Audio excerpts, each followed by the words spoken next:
안녕하세요. 오늘은 스피닝의 관련 검색어 중에 횡문근 융해증이라고 하는 병에 대해서 좀 알아보려고 합니다. 그 골격근의 이 가로무늬의 근육인데, 이 근육이 바로 괴사에서 혈액으로 녹아내리는 병을 얘기를 하는 거예요. 이에 걸리는 원인이 있어요. 이 원인은 바로 우리가 많이 접할 수 있는 거, 고강도의 운동을 했을 때 이런 일이 생깁니다. 그리고 음주, 또 저체온증, 간질, 쇼크, 감염, 그리고 열이나 압력에 의해서 근육이 이제 손상되는 경우 또 발생을 하고요. 우리 다이어트, 단식할 때 이런 증상이 생기기도 하고요. 더운 환경, 고온에서 발생을 합니다.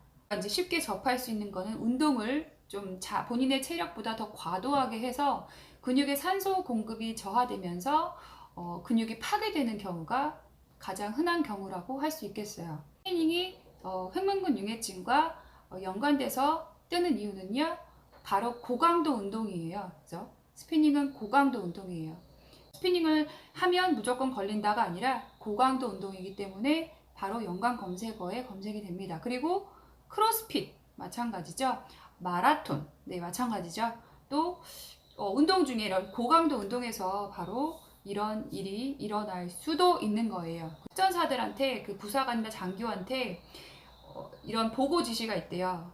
훈련을 하다가 빨간색 소변을 보면 보고를 할 것. 바로 이 병에 걸렸기 때문에. 그렇죠. 고강도. 또 뭐가 있을까요? 자, 학교에서 앉았다 일어났다 굉장히 오래 체벌을 받은 상황에 소변이 검붉게 나왔다. 이런 경우도 있고요. 또 예전에 사극에서 곤장 채찍을 많이 맞아서 사망하는 경우도 있죠. 예. 그때 당시에는 치료 방법이 없기도 하거니와 곤장을 맞고 감옥에 갇혀서 그 감옥에서 피오줌을 놓고 옥살을 하는 경우도 있습니다. 물론 감옥이니까 폐혈증이라든지 동반해서 이 횡문근 융해증에 걸리기도 한다고 합니다. 예전 상황이었고요.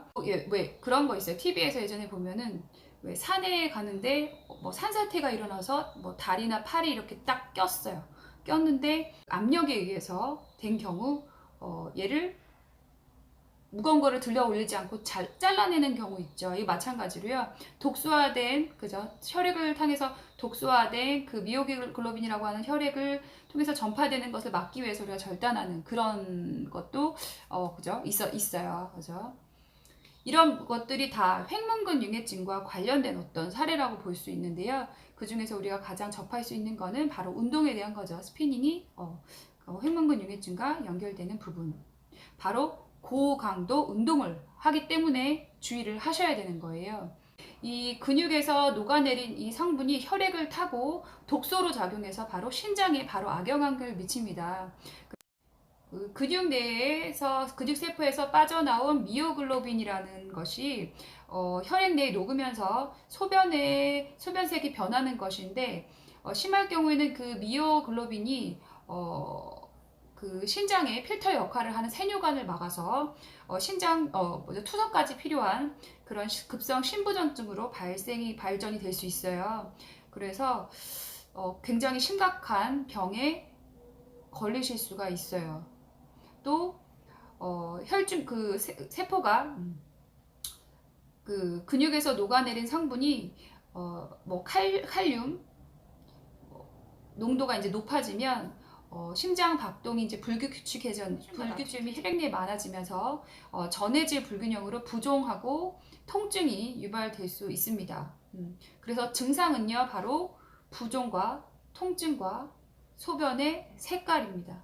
그죠? 운동할 때 예방할 거 어떻게 하냐? 네, 맞아요. 점차 단계별 트레이닝을 꼭 하셔야 돼요. 그런 분들 계세요. 본인이 원래 운동을 했던 사람이고 오랫동안 내가 체력이 좋다라고 생각을 하는데 막상 스피닝에 오니까 내가 할 수 있을 거라고 생각했는데 아닌 거죠. 그죠?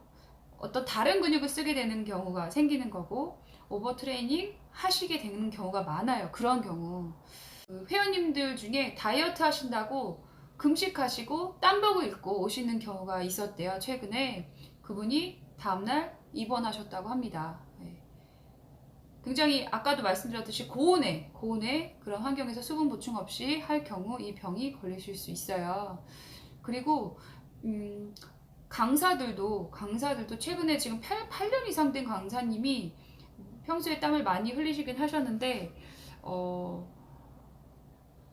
이 병에 걸리셨다고 합니다. 그러니까 기존에 있었던 그 운동을 하셨던 분들도 땀이 너무 많이 나면 일어날 수 있는 병이라고 해요. 그러니까 꼭 주의를 하셔야 되는 거고요. 지금 최근에는 또 아이들까지 키즈 스피닝이라고 해서 그 프로그램이 진행이 되는 걸로 알고 있어요. 이런 것들을 점진적으로, 그죠? 단계별로 운동 방법을 하신다면 스피닝이 결코 위험한 운동이 아니라 좋은 운동, 다이어트에도 좋고 건강한 운동으로 될 수 있다고 생각을 합니다. 요점은요, 바로 너무 심하게 본인의 체력에 너무 오버 트레이닝 되지 않게 하시는 게 중요하다는 거예요. 그리고 전에도 말씀드렸지만 너무 고온의 환경에서 수분 보충 없이 하시는 거는 결코 좋은 운동법이 아니에요. 운동 방법이 아니에요. 그래서 이런 큰 병에까지 노출이 됩니다. 그리고 심지어 아까도 말씀드렸듯이 8년 이상 된 강사님도 어느 날 갑자기 걸리신 거거든요. 여러분 주의하시면서 건강을 좀 지키시기를 바래요. 그리고 한 가지 더, 스피닝에 그 회원님들이 요청하실 때 더 좀 고강도로 했으면 좋겠다라고 요청하실 분들이 더 많이 계실 거예요.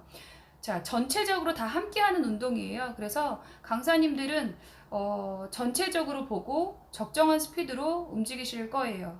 그쵸?